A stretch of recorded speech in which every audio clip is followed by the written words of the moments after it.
एक छोटे से कस्बे की सड़क पर एक युवा लड़की ने अपनी पुरानी स्कूटी स्टार्ट की। उसका नाम अदिति शर्मा था और वह एक सरकारी शिक्षक थी। आज उसकी सबसे अच्छी सहेली की शादी थी दूसरे शहर में।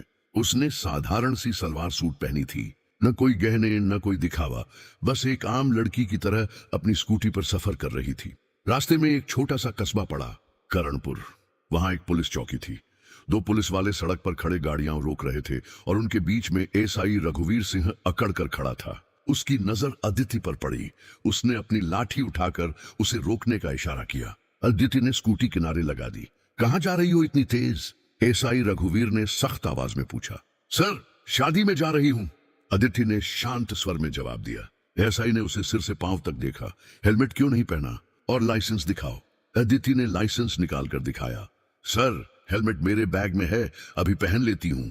अब पहनोगी? नियम तोड़े हो, चालान कटेगा, रघुवीर चिल्लाया। उसकी नजर में दरिंदगी थी।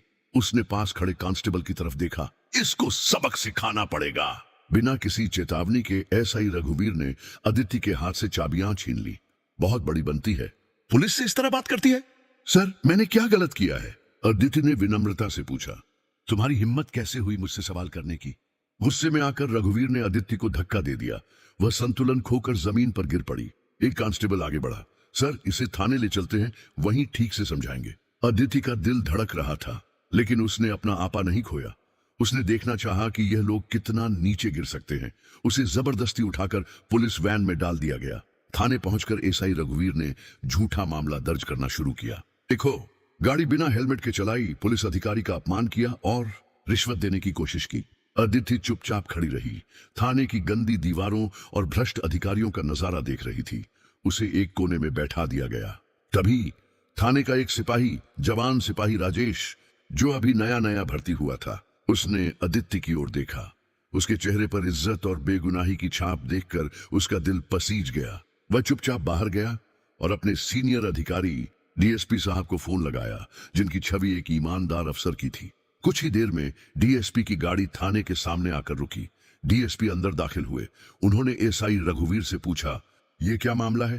सर, बस एक मामूली लड़की है, नियम तोड़े हैं, रघुवीर ने घबराते हुए कहा। डीएसपी ने अदिति की ओर देखा। उसकी शांत और निडर आंखों में वह समझ गए कि यह कोई आम लड़की नहीं है।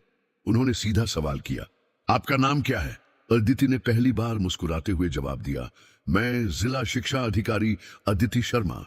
थाने में सन्नाटा छा गया। एसआई रघुवीर के पैरों तले की जमीन खिसक गई। डीएसपी ने गुस्से में रघुवीर से कहा, तुम्हारी इतनी हिम्मत, एक सीनियर अधिकारी के साथ इस तरह का व्यवहार? अदिति ने दृढ़ता से कहा, इस आदमी की नौकरी जानी चाहिए और इस पर मुकदमा चलना चाहिए।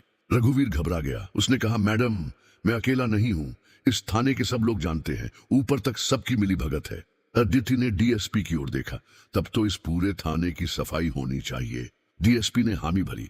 उन्होंने तुरंत आदेश दिया कि थाने के हर सदस्य की जांच की जाए।